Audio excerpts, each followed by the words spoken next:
દેશ વિદેશમાં વસતા મારા વાલા દર્શક મિત્રોને મનહર પટેલના જય ભગવાન.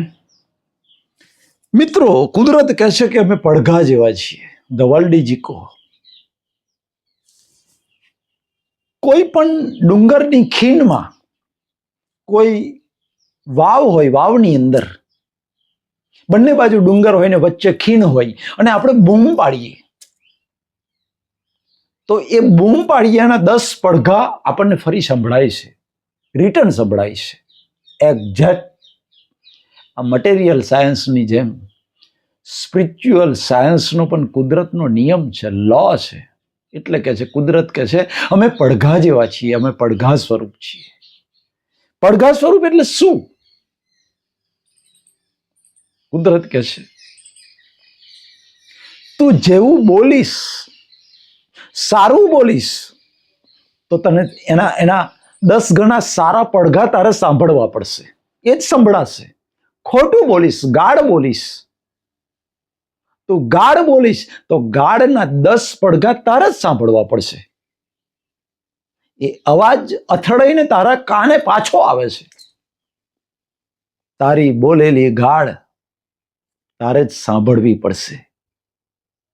એવી રીતે કુદરત કહે છે અમે પડઘા જેવા એટલા માટે છીએ કે તે જે ભાવ કર્મનું બીજ નાખ્યું છે ને, જેવી રીતે ડુંગર જે છે, ખીણમાં રહીને બૂમ પાડો તો ડુંગર તમારા અવાજના 10 ગણા પડઘા તમને રિટર્ન આપે છે. એવી રીતે કુદરત કહે છે કે તે જે ભાવ કર્મ જેવા ભાવ કર્યા ને, અને જે ભાવ કર્મમાં બીજ પડ્યું ને, ભાવ બીજ, એના 1000 ગણા પડઘા અમારે તને રિટર્ન કરવા પડશે. આ અમારો લો છે, કુદરતનો કાનૂન છે સાહેબ.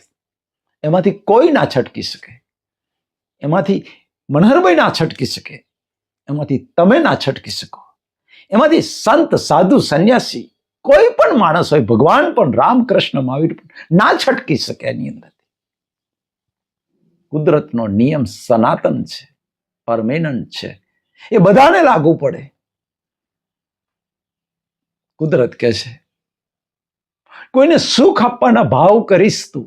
મારે કોઈને સુખ આપવું છે, બીજાને મદદ કરવી છે, નિરંતર બીજાને પરમાર્થ, પરોપકાર, બીજાને સુખ આપવાના ભાવ કરીશ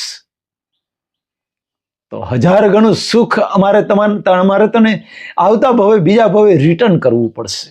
કારણ કે અમે પડઘા જેવા છીએ.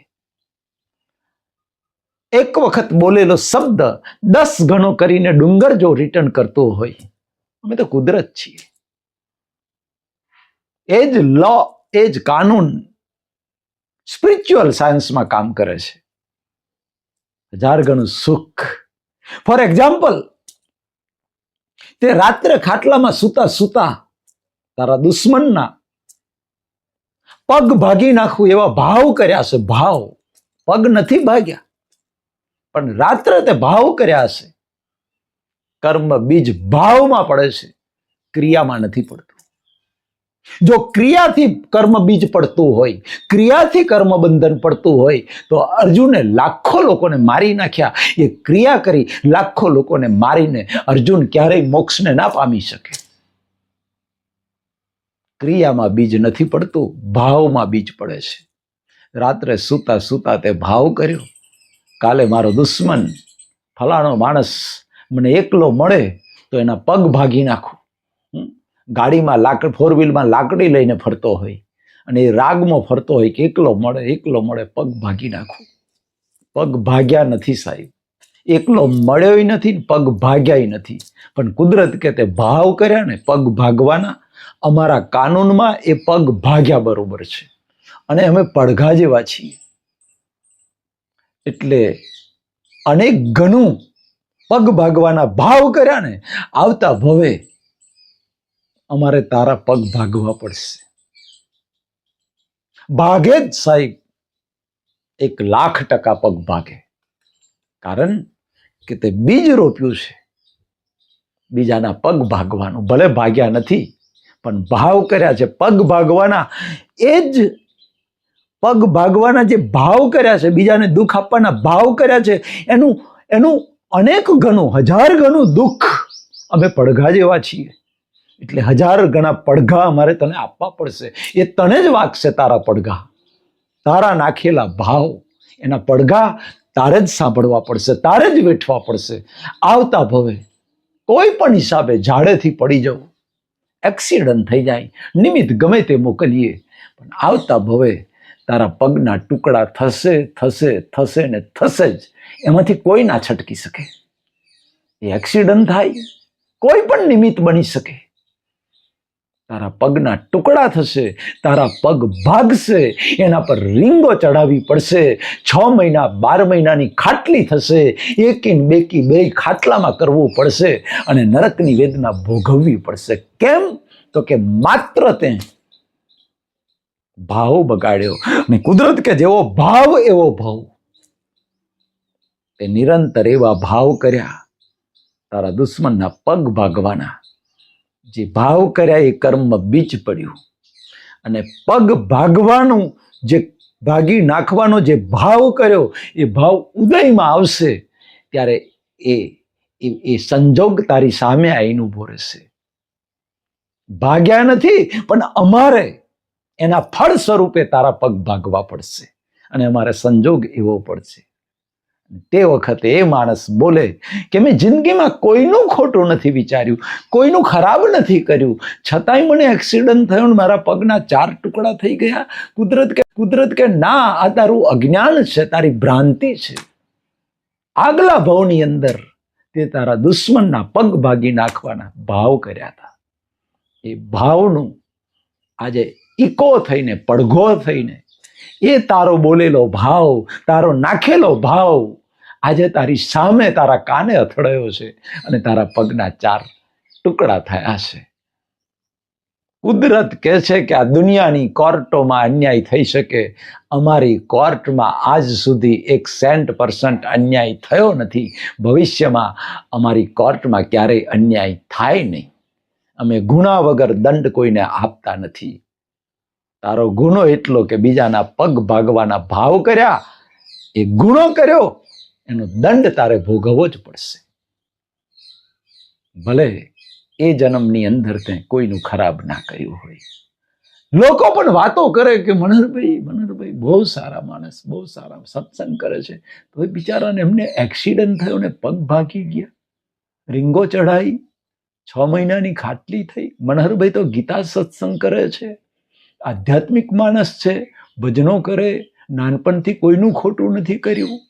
કુદરત કે ના, અમે મનહરભાઈને ના છોડીએ. ગયા ભાવની અંદર કોઈના પગ ભાગવાનું ભાવ કરીને બીજ નાખી દીધું. કુદરત કે આ ભવે અમારે મનહરભાઈના પગ ભાગવા પડે, કોઈ લાગવગ ના ચાલે. ભલે ને ગીતા જ્ઞાન કહેતા હોય, સત્સંગ કરતા હોય, પરોપકાર પરમાર્થ ગમે એટલું દાન કરતા હોય, તો એ ના છૂટાય સાહેબ. એ તો આખી જિંદગી ભાગવત કથા કરનાર ડોંગરેજી મહારાજને પણ છેલ્લી ઘડીએ ગળાનું કેન્સર થાય ને થાય. ભલે આખી જિંદગી ભાગવત કથા કરી, એક પણ કર્મ ખોટું કર્યું નથી. આગલા ભાવમાં નાખેલા ભાવનું પરિણામ છે. તે ભાવ શું નાખ્યા ગયા ભાવમાં એ તને ખબર નથી, એટલે તને અન્યાય લાગે છે કે કુદરતે મારી સાથે અન્યાય કર્યો છે. અમે ક્યારેય કોઈને અન્યાય કરતા નથી. જો અમે અન્યાય કરીએ ને તો અમારો કર્મનો સિદ્ધાંત ફેલ જાય, અમારા કાનૂન ફેલ થાય. માટે મિત્રો, જે કંઈ બને છે એ મારા જ પડઘા છે. જન્મથી મોત સુધી મારી સામે જે સુખ અને દુઃખના સંજોગો આવે છે, એ તમામ સંજોગો મારા જ પડઘા છે. મારા જ બોલેલા પડઘા મને સંભળાય છે, મારી સામે આવે છે. માટે કોઈને દોષિત ના જોજો. કુદરત કહે છે કે નિમિત્તને બચકો ના ભરે ચલ્યા. સામો તો નિમિત્ત થઈને એ સંજોગ અમે સપ્લાય કરીએ છીએ, તું એને શું કામ બચકો ભરો છો? હવારમાં વોકિંગ માટે નીકળ્યો રોડ ઉપર ને 4 વ્હીલ વાળો ટક્કર મારીને જતો રહ્યો. 4 વ્હીલ વાળો તો જતો રહ્યો, ના પકડાયો, તારા ટોગાના 4 ટુકડા થઈ ગયા. કુદરત કે ન્યાય છે. તને એમ લાગે કે હું વોકિંગ કરતો હતો ને પેલો ટક્કર મારીને જતો રહ્યો અને ગાડીવાળાનો દોષ. ના, એ ગાડી અમે મોકલી. તે જે બીજ નાખેલું પગ ભાગી નાખવાનું, એનો કાળ પાક્યો, સમય પાકી ગયો. અને સમય પાક્યો એટલે ગાડીનો સંજોગ અમે મોકલ્યો. અને ટક્કર વાગી એ પણ અમારા જ સંજોગથી. એ ગાડીવાળાએ તને ટક્કર મારી અને ગાડીવાળો ના પકડ્યો, ગાડીવાળો જતો રહ્યો, કારણ કે માત્ર નિમિત્ત હતો, એના પુણ્યનો ઉદય હતો. માત્ર એને તો તને ટક્કર મારવા માટે અમે એને મોકલ્યો છે, બસ. બાકી તો તારા પગના 4 ટુકડા થયા એ તારા જ નાખેલા બીજનું પરિણામ છે. તારા જ બોલેલા શબ્દોનો પડઘો તારી સામે આવ્યો છે, તારે સાંભળવો પડે છે. માટે ક્યારેય કોઈને દોષ ના આપીશ. જ્યાં જ્યાં દંડ પડે છે ત્યાં સમજી લેજે કે તારો જ ગુનો છે. કોઈને દોષિત ના જોઈશ. આખું જગત તને નિર્દોષ દેખાશે, આખું જગત નિમિત્ત ભાવે દેખાશે. ત્યારે આ સંસારમાંથી છૂટવાની આશા રાખી શકાય. આ સંસારમાંથી છૂટીને મોક્ષની આશા રાખી શકાય. આટલું ડેવલપમેન્ટ, આટલા લેવલ, આવી દ્રષ્ટિ પાકી થાય ત્યારે મોક્ષ થાય. મોક્ષ એ બજારમાં વેચાતો મળતો નથી. મોક્ષ એ કોઈ હાથ મૂકીને મળી જાય એવો સસ્તો નથી. હા, કોઈ આશીર્વાદ આપે અને મોક્ષ મળી જાય એ સસ્તો નથી સાહેબ. પુરુષાર્થ કર્યા વગર આ વિજ્ઞાનની, કુદરતના સનાતન કાનૂનની જે દ્રષ્ટિ છે એ દ્રષ્ટિ જ્યાં સુધી ઊભી ના થાય, જેવી દ્રષ્ટિ અર્જુનને ઊભી થઈ હતી, જેવી જનક રાજાને ઊભી થઈ, જેવી અષ્ટાવક્રને ઊભી થઈ, જેવી મહાવીર ભગવાનને ઊભી થાય, એવી દ્રષ્ટિ અંદર જ્યાં સુધી ઊભી નહીં થાય ત્યાં સુધી મોક્ષની આશા ના રાખી શકાય. મોક્ષ એ સામૂહિક માર્ગ નથી. મોક્ષ એ કોઈ આપે ને મળી જાય એ વસ્તુ નથી. એટલે મિત્રો, હા, કોઈ રસ્તો બતાવી શકે એનો, પણ ચાલવું પડે તો જાતે. મોક્ષ માર્ગ દાતા, મોક્ષ જે દ્રષ્ટિ છે, દ્રષ્ટિ શૈલી છે, પણ એ દ્રષ્ટિ આપવા વાળો ભેગો થવો એ દુર્લભ છે. મોક્ષ માર્ગ દાતા દુર્લભ છે મિત્રો. એટલે આ કળિયુગની અંદર આવું અદ્ભુત જ્ઞાન આપણને મળ્યું છે, તો એ જ્ઞાનનો ઉપયોગ કરી અને ભવસાગર તરી જઈએ. પરમપિતા પરમાત્મા મારા વાલા દર્શકોને લાભવું, નિરોગી આયુષ્ય આપે, હૃદયથી પ્રાર્થના. મનહર પટેલના જય ભારત, જય હિન્દ, જય ગુજરાત.